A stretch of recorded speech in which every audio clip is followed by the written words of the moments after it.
Mupurwa imhuka yaMwari yakasikwa naMwari. Simasenzesera tinoita isusu tinosenzesa nedzimwe nzira dzesinzo. Chipuka chaMwari chekuti pane zvimwe zvinotowanikwa pamupurwa ipapo zvinotorapa nyama yedu, zviri zvinhu zvakatonaka. Isu pachivanhu tinototi mhuka yaMwari iyoyo haifaniri kutongourayiwa nekuti vadzimu vemunzvimbo imomo chipuka chavanotochengetedzawo sekuchengetedza kwatinoita mhuka dzakafanana nanashato, techiti mhuka dzevaridzi mukati mematunhu evaridzi.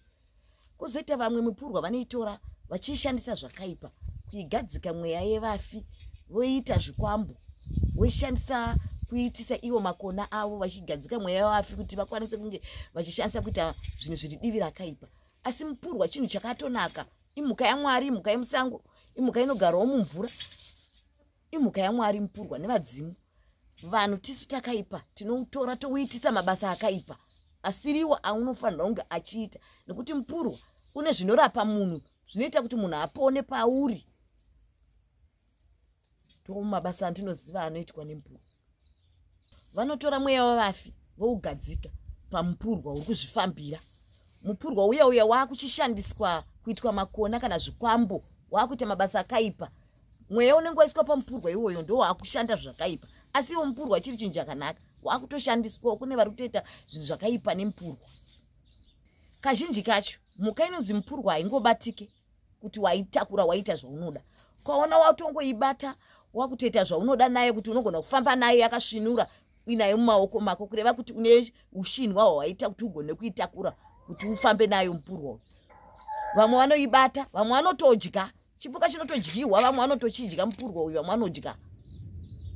Saka ukaona wakufamba naye uchinoukanda pane imwe nzvimbo, uri mupenyu wakauisa zvuma, zvakureva kuti pane ushinwa unenge maitira vamwe. Asi vamwe ndo vakungokanda mhuka idzi nekutyisidzirawo vamwe pasina chinenge chiripo ipapo, kuti mukaona nditi mupurwa mhuka inotyisa, mukaona mupurwa uyo unotyisa mototi hapane zvakandwa, dzimwe nhambwe hapana zviripo, vaisa zvuma vachipisa chivanhu kuti zvinzi igona, nekuti vanenge vaisa zvuma ipapo. Ndo zvandiri kuzama kureva, nekuti kana huku chaiyo inoshandiswa, kana nyoka, kana imbwa chaidzo dzedu dzemumushedzi, mumwe anotora mweya wakaipa otogadzika paimbwa iyoyo, zvakangofananawo nemupurwa iwowo. Vanotora mweya wakaipa vachitogadzikawo umweya wavanenge vagadzika ipapo. Asi zvinhu izvi zviri mhuka dzakatosikwa naMwari dzakatonaka. Ini haisi kurudziro, asi iyambiro yevari kuita zvakaipa vachisenzesa zvisika zvaMwari. Zuva richakwana rekuti zviregerwe izvi, nekuti chakaipa chakangoipa hachife chakanaka. Ndo yambiro yandinovapa kuti aiwa, zuva ramusiki chaiye akasika mhuka dzake nekusika vanhu vake vauri kuitira chakaipa ivavo, zuva ravo richakwana. Mupurwa umarawo teti gondo waturuka. Mupurwa chine basa rakawanda.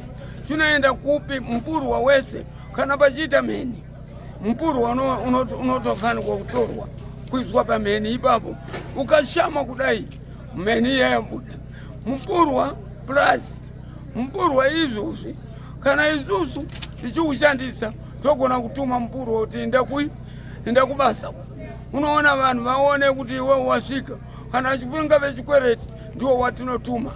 Mupurwa une zvinhu zvakawanda zvokuita.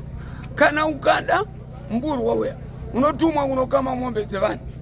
Unodi mupurwa une zvinhu zvakawanda zvaunoita.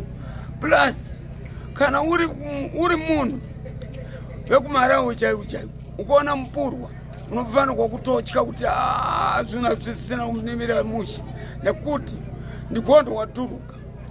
Ukaona ichinzi waturuka pachimarawe nanonza auya iyeyo, mukaona mukamugamuchira mumusha makuvara. Izvozvi isusu tikaona zvinhu zvakaoma tinotumidzira, enda unoreva chimari, enda unoita zvinhu zvatinoda. Sabwe ndimufiti muchuni chekurohesa, ndimufiti. Mupurwa ukaona pamba pako iwe itotora action, otherwise munopera mosi mukaona wasvika.